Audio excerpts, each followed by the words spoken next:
Дали знаевте дека Антарктикот всушност се сметал за пустина? Внатрешните региони во Антарктикот добиваат само 50 мм врнежи годишно, обично како снег се разбира. И покрај климата на Антарктикот, слична на пустината, таа содржи и 70% од сладката вода на земјата и 90% од сиот мраз на земјата.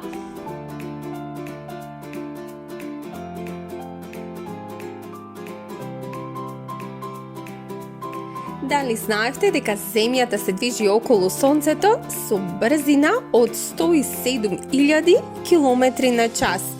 Обидете се да замислите колкава е таа брзина и како можат полицајците да ја фатат на радар.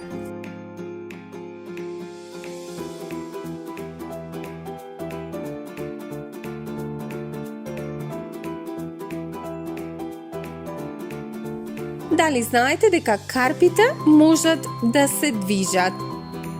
Во Рейстрейк, плаја во долината на смртта, се чини дека карпите понекогаш тежат десетици, дури и стотици килограми.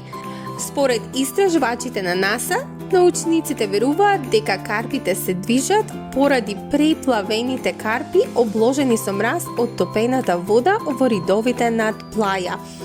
Топената вода предизвикува песокот од оздола да стане малку воден и да се движи. И кога убаво ветре ќе удри, карпата се тркала или се лизга во зависност од случајот. Најдолгиот планински венец на светот е всушност под вода. За да го пронајдете најдолгиот планински венец на светот, треба да погледнете надолу и тоа многу надолу. Средноокеанскиот гребен е огромен вулкански планински синџир што ја обкружува планетата под морето. Синџирот е долг околу 48.000 километри, а висок во просек од 5,5 километри над морското дно. Ова е местото каде што плочите на земјата се шират како меурчиња на нова кора, предизвикувајќи голем дел од вулканските ерупции на земјата.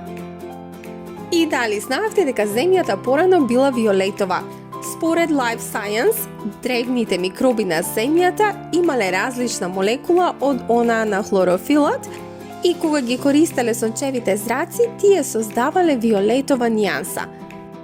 Хлорофилот се појавил откако нашата земја веќе била млада и на неа била присутна друга молекула, чувствителна на светлина, наречена ретинал. Ретиналот, кој денес се наоѓа во мембраната со боја на слива на фотосинтетичкиот микроб наречен халобактерии, ја абсорбира зелената светлина и ја рефлектира назад во црвена и виолетова, чија комбинација изгледа баш виолетова. Токму затоа и земјата порано била виолетова, наместо зелена.